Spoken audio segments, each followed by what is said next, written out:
Anong teman magi mapuna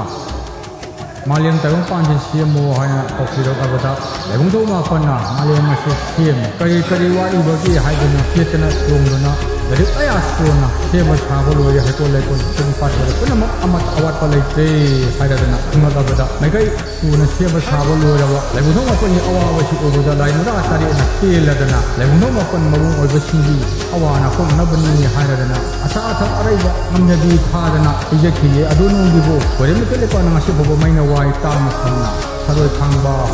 launa rero adunong gibo Kahi kumja kumlan sudung bilang tathagi ahanga thangja aroi ba thangja asida malem tayong panjilay ba pwede matala ko iya kung nasong ina tening thobi amay masyaw ina pwede matala ko iya tayo kan mangam na bagida magtawa na ko dahil na ba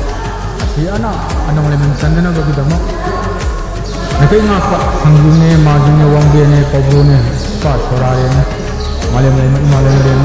Ako yung saroi yung pumatay makupun na pawraga. Ako yung di kong pawda na makakari kakawda na nasinta ko tagdaya ado saroi pang bahay kanay may naway tama sa mga upay po na kung nalang bagumatong na dari ang pangda ba na ako yung gagawin nito. Ay, sabi kaya.